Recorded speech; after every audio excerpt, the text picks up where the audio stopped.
say after me.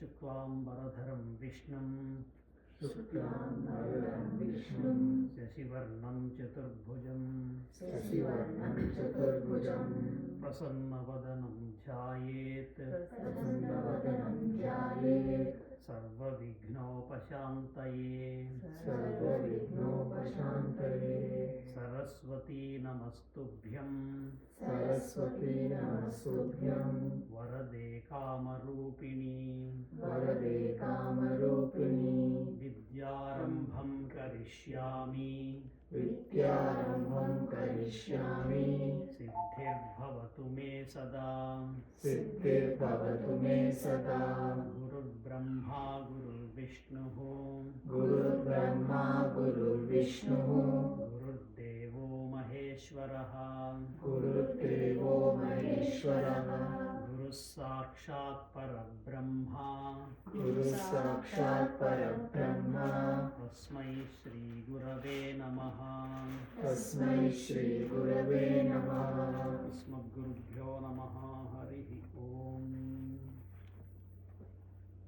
Okay, welcome everyone. So this is the second session. Last time there were fantastic questions. There was the girl who asked lots of interesting questions about language and all that. You asked great questions about who is the first person who came up all with the knowledge, right?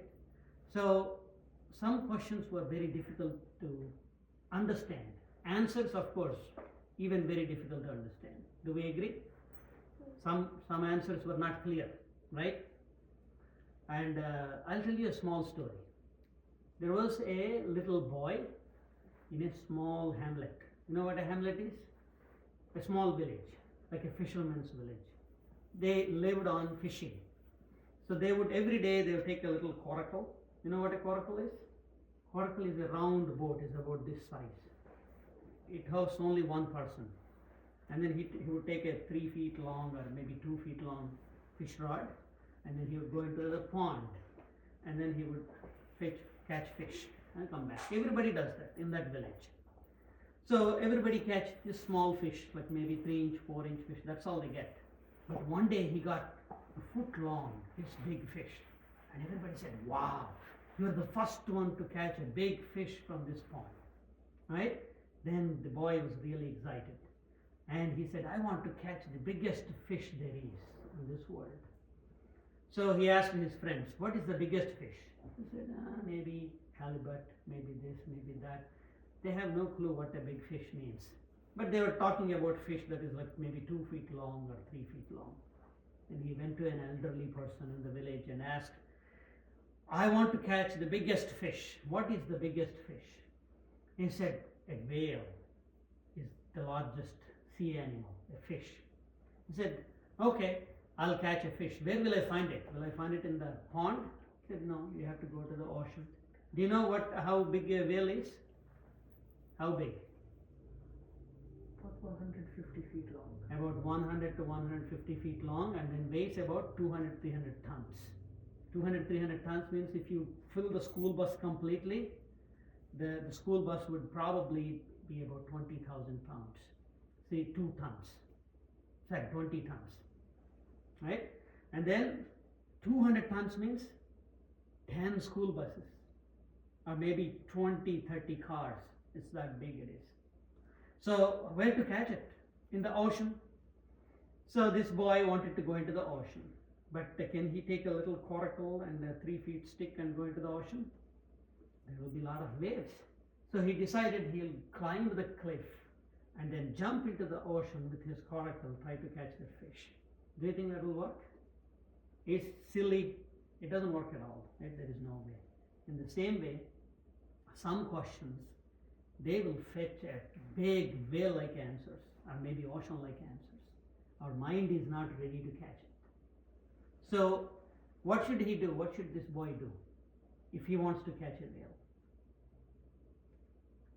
You should first practice catching like his fish and he should get really good at it, and then he should build. Probably he should build a big boat. Yeah, he should build like a big boat and get a better fishing rod. Yeah, there are big whaling boats, like gigantic boats. Maybe that's what he needs to get. So in the same way, if we want to understand great questions, we have to prepare our mind to be able to comprehend that answer. So some questions are not very easy to answer. You know, there lived a sage named Bhrigu. You might have heard the name Bhrigu, right? Who heard Bhrigu? You heard Bhrigu. So Bhrigu, one day he went to his father. His father's name is Varuna. So went to his father and said, Father, I want to know what is the source of all knowledge? What is the source of all existence? What is the source of all experience? So last time we talked about that. What is the source of all knowledge? We call it Brahman. What is the source of all existence? We call it Brahman. What is the source of all experience? We call it Brahman. So basically Brahman is the source of everything. He wanted to know. He wanted to find out that answer. So he went and asked, Father, how can I find Brahman? Teach me. Teach me about Brahman. Then he said, see, some questions do not have answers that you can handle. But the best thing is to realize the answer yourself. But I'll give you a guide. He gave the guidance formula. The guidance formula is, where are all these beings, everything coming from? Where is this everything thriving? Where is everything going after it ends? That is Brahman. Is that an answer? It's not really an answer. It is actually a process to understand. So then he said, I'm confused. I don't understand what you're answering. You're not really answering my question.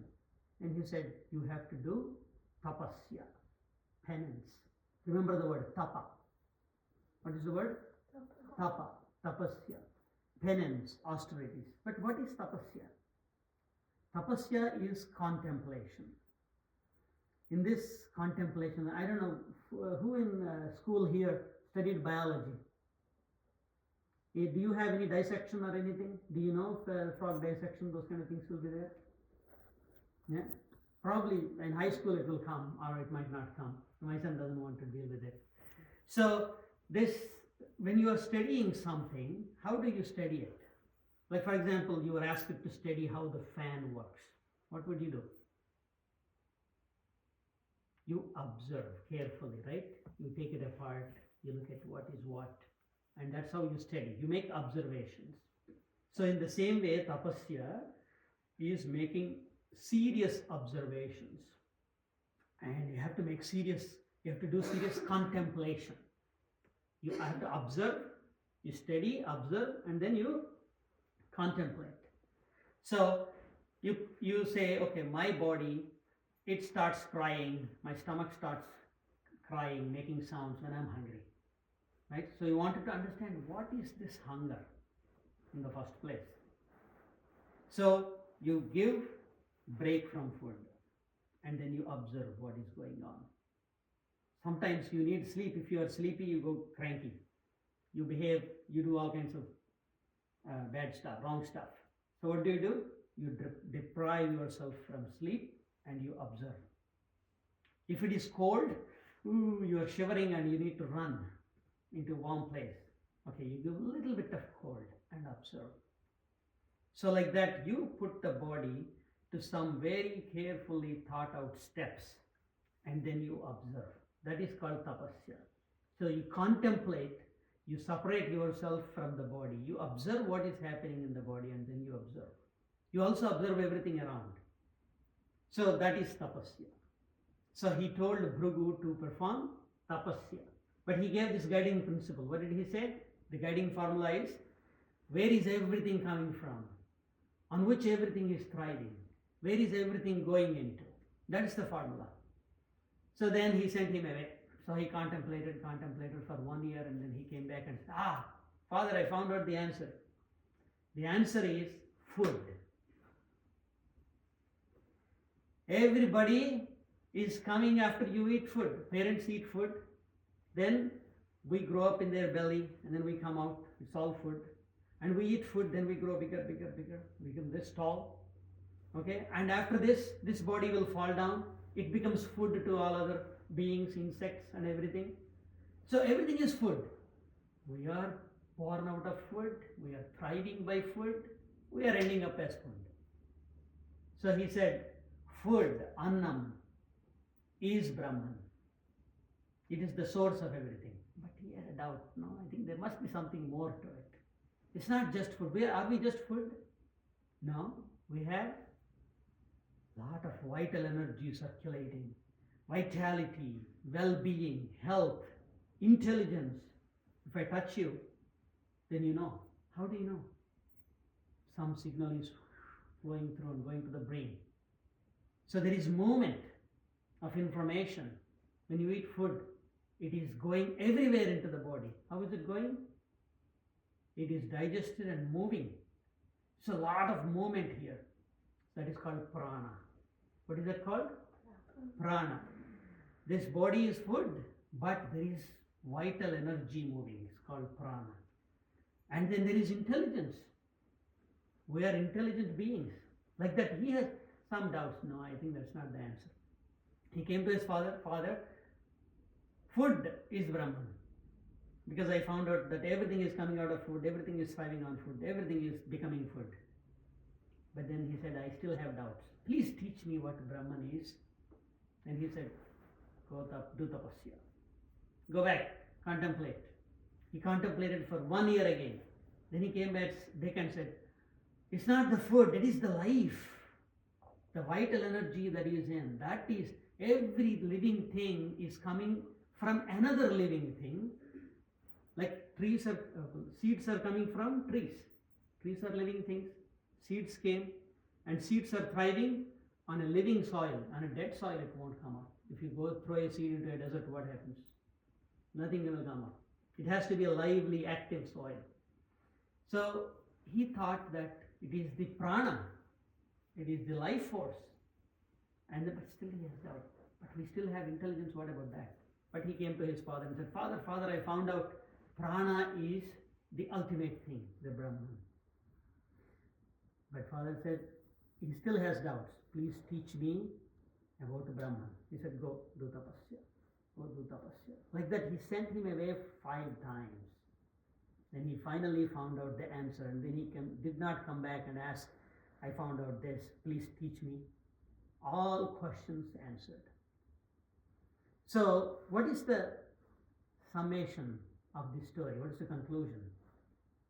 In order to understand great answers, we need to prepare ourselves by what we call tapasya, tapa. So there are so many great people who did tapasya, and then they discovered great truths. And all those great truths became what we call Veda, or the scripture. So to understand scripture, it takes long time to prepare our consciousness. It has to expand, right?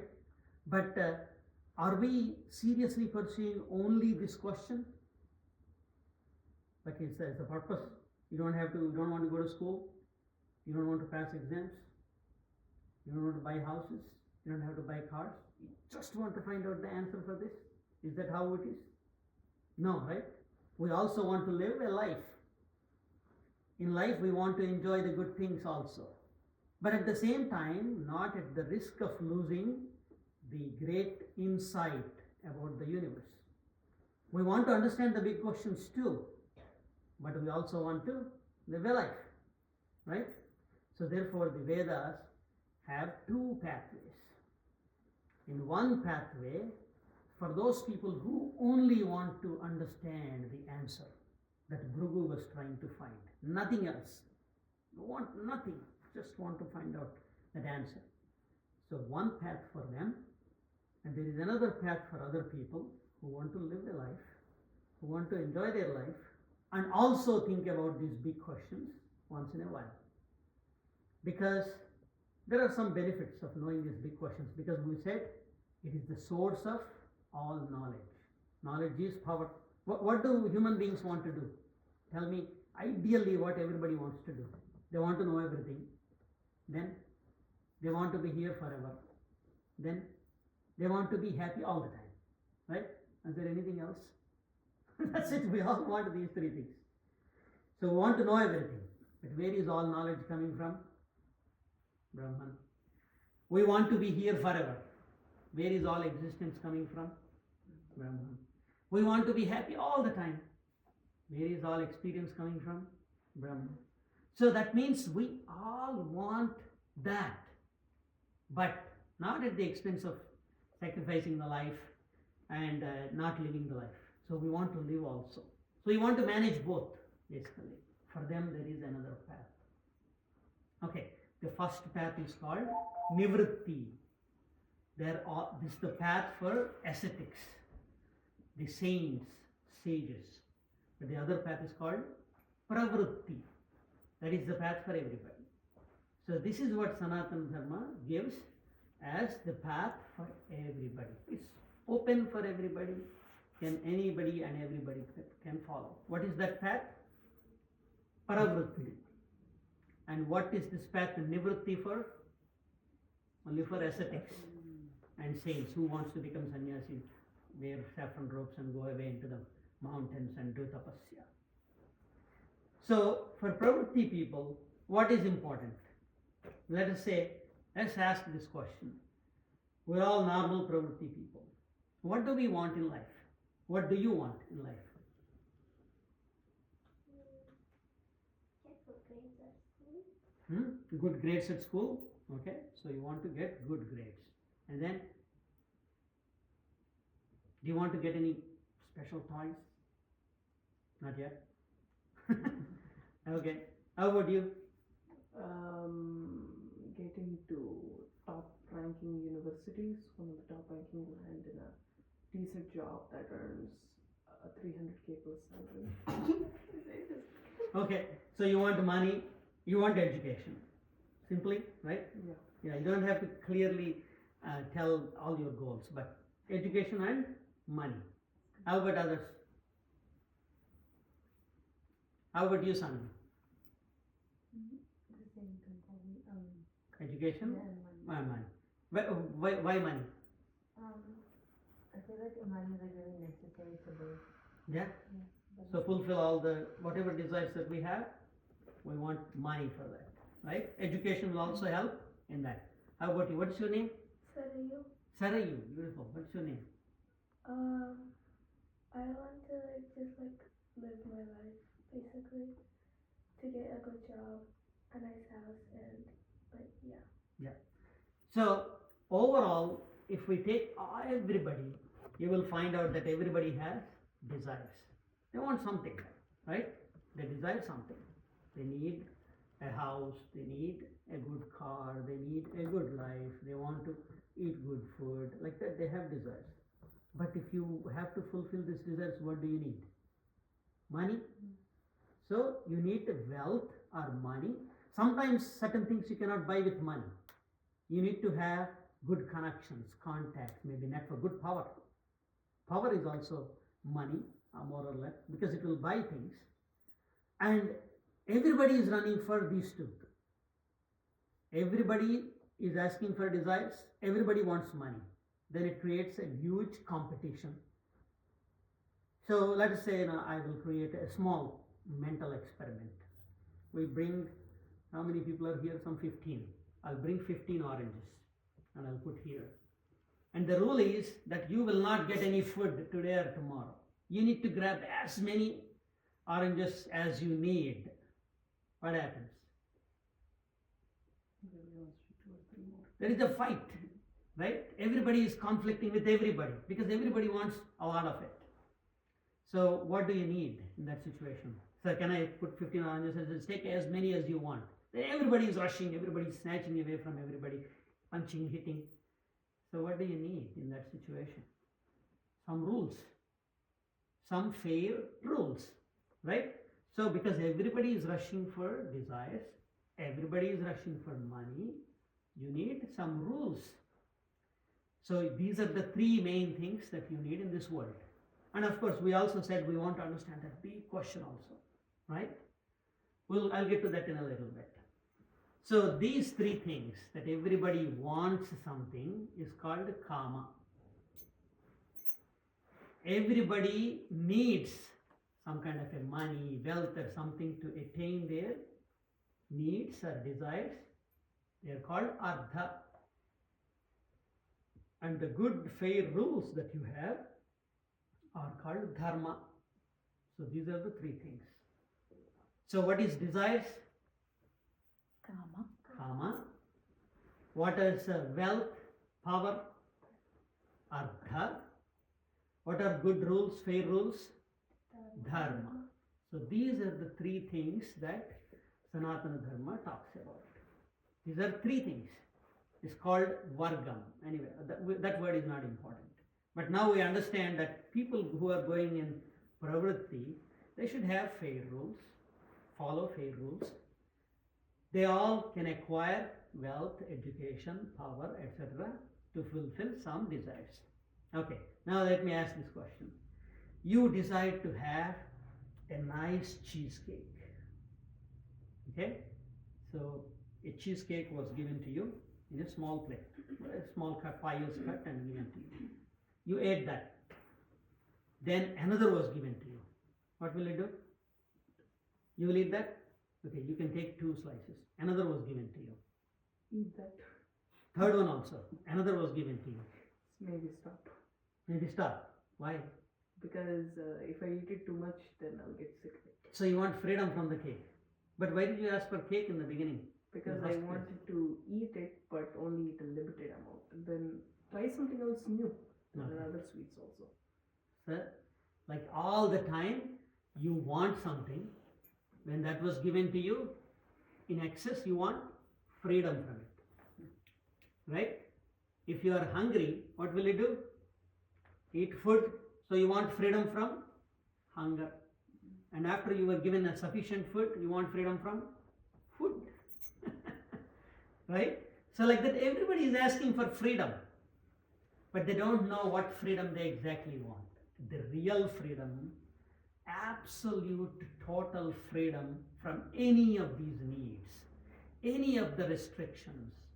Know all the knowledge without any restriction, total freedom. Be there forever without any restrictions, without restrictions of death and birth and etc. Total freedom. Have all the happiness there is without any restriction, freedom. That ultimate freedom is called moksha. It's called the fourth one. But primary things are everybody interested in kama, all desires, artha, all wealth, power, etc. and dharma. The dharma is needed so that you get fairly kama and artha, and also at some point of time get total freedom, moksha. That's why these 4 are desired by everybody. Can you tell me anybody who doesn't want freedom? There's nobody like that. Everybody wants freedom. Can you tell anybody that don't have any desires? Maybe rarely they will go in nivritti, as I said. Can you tell anybody who doesn't want any wealth? Only in nivritti, not anywhere. Can you tell anybody who doesn't want to be right, do good things, do right things? Everybody. So everybody needs all these 4. That's why they're called purusharthas. We'll come back to this later. Don't remember this. Don't need to remember this word. Just remember dharma, artha, kama, and then moksha. Okay? These are the 4 purusharthas. I'll tell you a small story. You heard about Rama? Yes. Eh? Everybody knows Rama, right? So it's a short story. I might take a little longer today, a few more minutes than regular time, but listen to the story carefully. There is King Dasharatha, right? King Dasharatha has 3 wives: Kausalya, Sumitra, Kaikeyi. Yeah, 3 wives. So if I tell this story like there was a king has 3 wives, and they have 4 boys, it loses all its essence, it loses all its meaning. So that's why the names are important. Dasharatha has three wives, Kausalya, Sumitra and Kaikeyi. He did not have children for a very long time. So therefore he invited a sage, an ascetic, and he performed a yajna. After they performed this yajna called Putra Kameshti, then the Yajna Purusha came up in the holy fire and they gave a big vessel of payasam, a big jar of payasam. You know payasam, right? Yeah. And then Dasharatha took it and he gave half of it, just half of it to the first wife Kausalya. And then he took the remaining half, and there are two more wives left. So he made a half again. That means 1/4. He gave it to Sumitra. And then he was about to give this quarter to Kaikeyi. Then he decided Sumitra is an elder wife. She is the second queen. If he gives the same quarter to second and third, there is no difference. Like, he is not respecting her being the second queen. So he took this last quarter and again halved it. So he has 1/8 and 1/8. He gave this 1/8 to Sumitra and the remaining 1/8 to Kaikeyi. So Kausalya got 1/2. Sumitra got 1/4 and 1/8.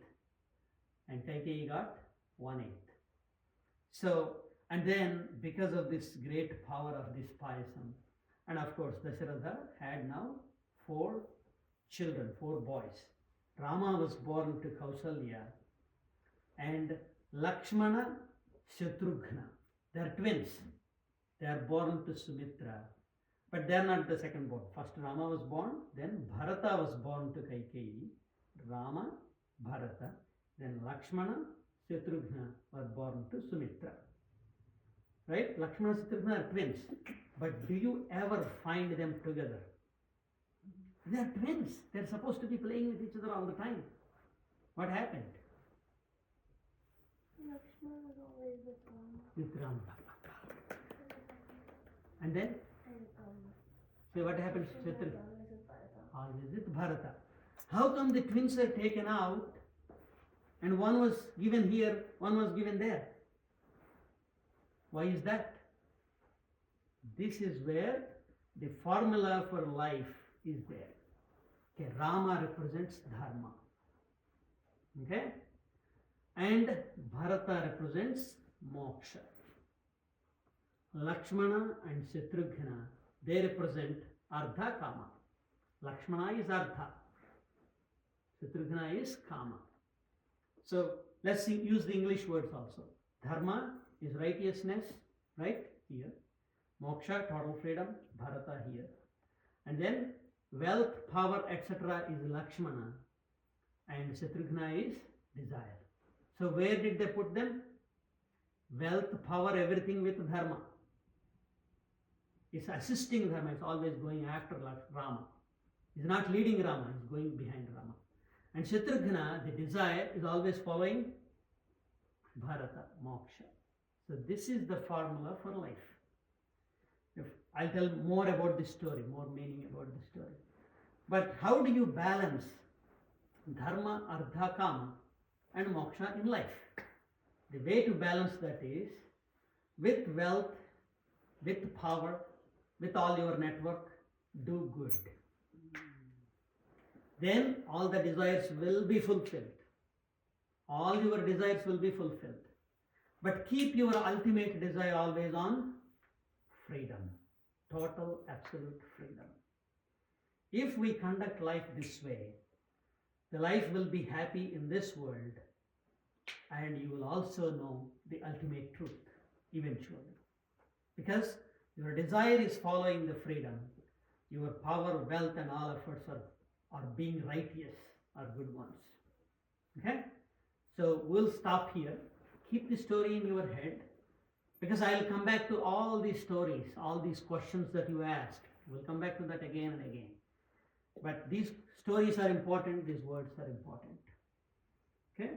Slowly, so we'll stop here, right? Say one sloka after me, then we'll stop. Om Kayena Vacha कायेन वाचा मनसेन्द्रियैर्वा मनसेन्द्रियैर्वा बुद्ध्यात्मना वा बुद्ध्यात्मना वा प्रकृते स्वभावात् प्रकृते स्वभावात् करोमि यद्यत् करोमि यद्यत् सकलं परस्मै सकलं परस्मै नारायणाय